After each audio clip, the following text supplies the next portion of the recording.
Pois é, meu amigo, então, na última aula, nós estávamos falando sobre o verbo com a partícula se, porque nós vimos no fragmento do texto, afirma-se, que era um verbo transitivo direto, e eu te falei, então, dessa transposição de voz ativa para voz passiva, ainda que no CESP isso, repito, não seja cobrado de você, e aí eu gostaria de chamar a atenção de vocês agora para quando o verbo for um verbo transitivo indireto mais o se.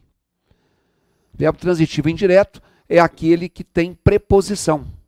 Se você precisa de. Se você se refere a. Se você pensa em. Então, o verbo transitivo indireto tem a preposição. Por exemplo, se eu tenho o verbo necessita-se, o complemento desse verbo vai ter que começar com a preposição de. Porque assim como você conversa com, assim como você fala sobre, assim também você necessita de. E aí você coloca necessita-se de ajuda. Esse verbo é um verbo transitivo indireto, porque o complemento dele começa com a preposição de. Logo, se ele começa com a preposição de, isso é um objeto indireto. Ué, professor, mas quando o verbo era transitivo direto, o que a gente pensava que era objeto direto era o sujeito. Por que que agora não é o sujeito? Ué, porque não tem sujeito com preposição.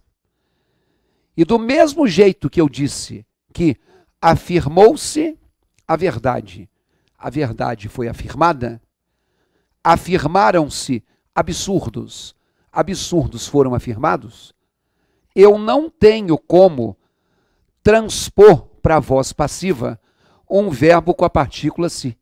Eu não posso colocar de ajuda é necessitado. Então, olha, verbo transitivo indireto não admite transposição para a passiva. Então, quando eu disse a vocês que no edital do CESP vem essa ideia da conversão de uma estrutura sintática para outra, para você ver se tudo manteve o mesmo sentido, eu não posso dizer que mantém o mesmo sentido, porque não é correto gramaticalmente passar verbo transitivo indireto para a voz passiva. Inclusive é o seguinte, se eu passo no lugar de ajuda, ajudantes no plural, a frase vai ficar também assim, ó. Necessita-se de ajudantes.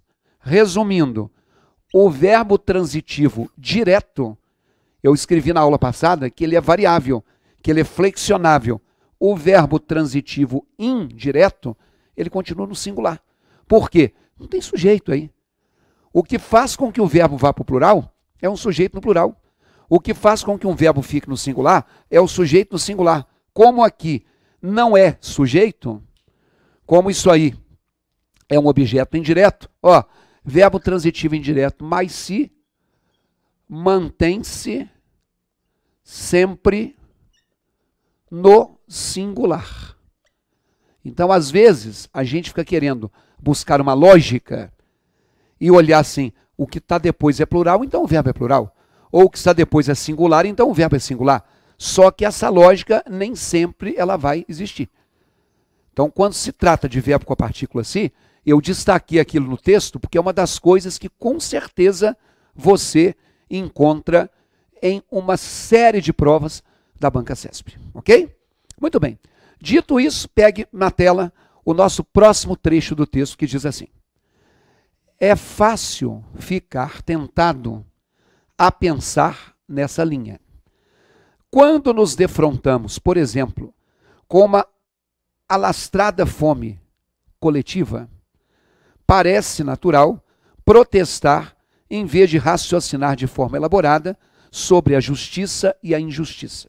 Você vai observar que eu marquei aí defrontamos e parece. Defrontamos é uma forma do verbo defrontar e parece é uma forma do verbo parecer. Bom, quando você estuda verbo de maneira tradicional, você estuda os tempos verbais. Tempo passado, tempo presente, tempo futuro. Ou você estuda os modos verbais, indicativo, subjuntivo e imperativo, e por aí vai. Agora, eu posso com certeza dizer que o verbo parecer nessa frase está no presente. Antigamente, ele parecia mais que o pai, mais com o pai. Isso é passado. Hoje, ele parece menos. Então, circule esse verbo parece aí e coloque presente. O problema é no defrontamos. Porque, vamos pegar o verbo comer. Hoje eu como, tu comes. Ele come, nós comemos hoje. Vamos pegar o passado. Ontem eu comi, tu comeste, ele comeu. Nós comemos. A primeira pessoa do plural, o nós, muitas vezes é igual no presente e no passado. Hoje nós nos defrontamos com um problema. Ontem nós nos defrontamos com um problema. Então esse defrontamos que está aí poderia te oferecer dúvida. Olha a frase de novo. Quando nos defrontamos, por exemplo, com uma lastrada fome coletiva, parece natural protestar. Por que que nós vamos optar para esse defrontamos ser presente?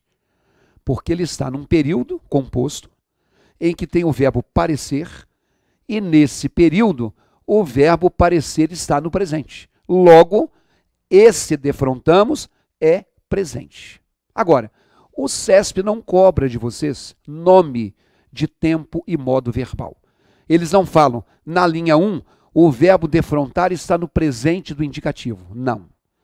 Eles não falam, na linha 4, o verbo ser está no futuro do pretérito do indicativo. Não. Mas eles cobram, olha na tela, emprego de tempos e modos verbais está no seu edital. Isso que eu estou colocando entre parênteses, aspectos verbais, não está no edital, mas olha só, vem cá. É o que eles cobram, geralmente, né, quando a gente tem essa questão de interpretação. Então, eles pegam o verbo e fazem comentários sobre os tempos verbais de modo interpretativo. Então, eu quero colocar para vocês aqui um exemplo de como o CESP cobra os aspectos do presente, já que nós vimos aí na frase um verbo que está no presente. Então, gente, é o seguinte, quando eu falo assim, hoje é dia de ir à feira. Quando eu falo que hoje é dia de ir à feira, isso aqui é uma forma do verbo ser. E observem que o verbo ser foi colocado numa frase em que eu usei o advérbio de tempo hoje, que obviamente é o indicativo do presente, como amanhã seria futuro, como ontem seria passado. Isso aqui é o presente propriamente dito. Então, quando eu falo que existe um presente propriamente dito, você vai falar assim, ué, mas presente não é sempre presente? Não. Então, se eu troco, por exemplo, o advérbio hoje pelo advérbio sempre, sempre me encontro com os amigos. Isso aqui é uma forma do verbo encontrar no presente. Ontem eu me encontrei, amanhã eu me encontrarei, hoje eu me encontro. Só que eu coloquei aqui na frase o advérbio sempre para te dizer também que às vezes o CESP pode pegar uma frase do texto e dizer a forma verbal destacada na linha 8 indica um fato de natureza habitual. Isso é cobrar tempos e modos verbais. O que é um fato de natureza habitual? É um fato que acontece sempre. Por exemplo, quando eu digo assim, eu almoço na rua 4 vezes por semana. Não é só hoje que eu almoço. Se são 4 vezes por semana, isso é meu hábito. Se eu digo, por exemplo, eu nunca me deito antes de meia-noite. Não é só hoje que eu me deito. Eu nunca me deito. Dormir tarde é um hábito que eu tenho. Geralmente eu tomo 2 banhos por dia. Não é só hoje que eu tomo. Se é por dia, esse é meu hábito. Então você tem que entender que quando eles falam de ação habitual, eles estão falando de um aspecto do presente. Por exemplo, saio de BH no voo de hoje às 14 horas. Isso aqui é uma forma do verbo sair. Só que quando eu falo que eu saio de BH no voo de 14 horas, é óbvio que se eu estou falando isso, não são 14 horas ainda.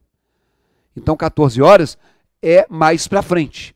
O ideal seria eu dizer assim, eu sairei, eu não saí ainda, eu sairei de Belo Horizonte no voo de hoje às 14 horas. Então isso aqui é o que a gente chama presente com valor de futuro próximo.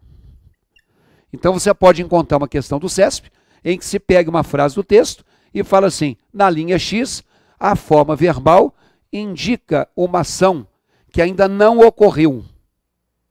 Aí você vê o verbo no presente e fala assim, ué, não ocorreu, teria que ser sairei.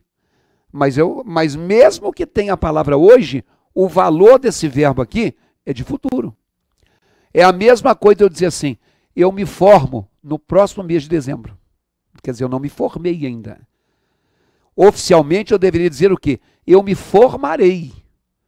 Eu me formo em dezembro, o presente está usado com valor de futuro. Por exemplo, em 1970, o Brasil vence a Copa. Quando eu tenho em 1970, o Brasil vence a Copa, isso é uma forma do verbo vencer no presente. Só que eu estou falando de 1970. Oficialmente, eu deveria dizer o quê? Que em 1970, o Brasil venceu a Copa. Então, esse presente é usado com valor de futuro, mas esse presente é usado com valor de passado. Isso aqui é o que a gramática chama de presente histórico. Você já até ouviu falar de presente no indicativo e presente subjuntivo. Presente histórico, para muita gente, é a primeira vez. Isso é que é a cobrança do CESP de modo interpretativo. Isso é que o CESP faz com que você tenha que interpretar a frase. Então tem presente que é presente, tem presente que acontece sempre, tem presente com valor de futuro e tem presente com valor de passado. E ainda tem um presente que eu vou falar com vocês daqui a pouco, quando eu falar sobre o gerúndio. Ao dizer eu estou trabalhando com vocês um conteúdo da Banca CESP. Estou trabalhando agora, neste momento. Então dizer estou trabalhando é a mesma coisa de mostrar um verbo que está com um presente em andamento. Ok, gente? Isso é um assunto de aspecto verbal. Olha no trecho do texto de novo. Mais um. Contudo, uma calamidade seria um caso de injustiça apenas se pudesse ter sido evitada. E aí eu destaquei seria, que é uma forma do verbo ser, e destaquei pudesse, que é uma forma do verbo poder. Então, quando eu falo seria, hoje é, ontem foi, talvez um dia ele fosse, isso seria possível? Então, o verbo ser não está no presente. Eu quero chamar a atenção de vocês que quando eu tenho o verbo ser, nessa forma seria, a gramática convencional chama isso aí de futuro do pretérito. Eu já te falei que o CESP não cobra o nome, mas já que nós estamos falando de aspectos verbais, o futuro ou o tempo futuro, ele se define como o futuro do presente e ele se define como o futuro do pretérito. Que são dois nomes que não fazem muito sentido. Se futuro é para frente e presente agora, E se futuro é para frente e pretérito é antes, como é que pode ter um futuro do presente ou um futuro do pretérito? É estranho. Então eu quero dizer para vocês o seguinte: dentro da cobrança de aspecto verbal, as pessoas dizem que o futuro do presente se associa a uma noção de certeza e o futuro do pretérito se associa a uma noção de hipótese. O problema é que se você pega o ditado popular, tem um ditado popular que diz que o futuro a Deus pertence. O que significa dizer isso aí? Eu não sei o que vai acontecer comigo amanhã. Quem sabe é Deus.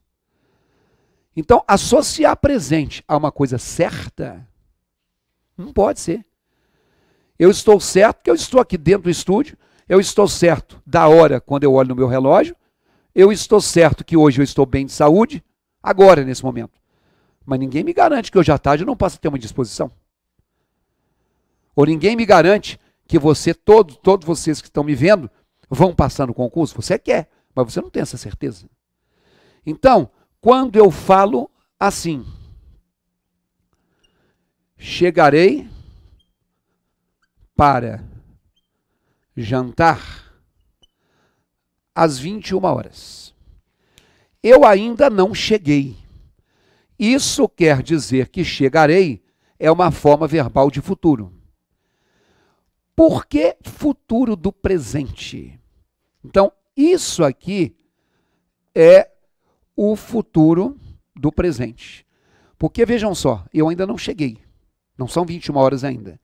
Mas na hora que eu falo essa frase, olha, eu chegarei às 21 horas. No momento em que eu estou falando, a minha fala está marcada como certeza. Pode ser que eu tenha um problema no trânsito e não chegue a tempo. Pode ser que eu tenha que ficar de castigo no escritório trabalhando até mais tarde. Mas no momento presente, no momento da enunciação, eu estou dando certeza. Eles comprarão a casa à vista. Não compraram ainda não, eles comprarão. Mas quando eu falo isso, no momento em que eu falo, eu estou dando garantia de que eles vão comprar. Pode até ser que eles percam o dinheiro. Pode até ser que o banco não libere o financiamento. Então, esse futuro do presente é a certeza no momento da fala. Então, no momento em que eu falei, eu garanti que eu chegarei às 21 horas. Tá? Outra coisa para quem gosta de marquinhas. A primeira pessoa do futuro do presente sempre tem urei. Do verbo andar, eu andarei. Do verbo vender, eu venderei. Do verbo sorrir, eu sorrirei. Do verbo supor, eu suporei. Ok? Agora, vejam isso aqui. Se ela recebesse, pagaria a fatura do cartão. Observem que ela ainda não recebeu. E observe que por esse motivo ela ainda não pagou. Esse pagaria, pela gramática tradicional, isso aparece com o nome de futuro do pretérito. Tá? O futuro do pretérito, ele, eu disse a vocês, indica uma hipótese. Onde está a hipótese aqui? Ela já pagou? Não. Ela vai pagar essa dívida com uma condição, se ela receber. Então, isso aqui exprime condição. Como pode ser que ela receba, ela pague, pode ser que ela não receba e não pague. Daí a hipótese. Então, o futuro do pretérito tem uma marcaria. Do verbo andar, eu andaria. Do verbo sofrer, eu sofreria. Do verbo sorrir, eu sorriria. Do verbo supor, eu suporia. E esse futuro do pretérito é associado à condição. Olha o se aqui, ó. Aliás, se você tem uma gramática antiga na sua casa, isso se chamava condicional. Olha na tela mais uma vez. Contudo, uma calamidade seria um caso apenas se pudesse ter sido evitada. Vem aqui. ela seria se ela pudesse. Uria sempre vem associado a um verbo que tem um SSE. Daqui a pouco, então, eu vou te falar uma outra coisa a respeito de verbos. Estou te aguardando. Até já.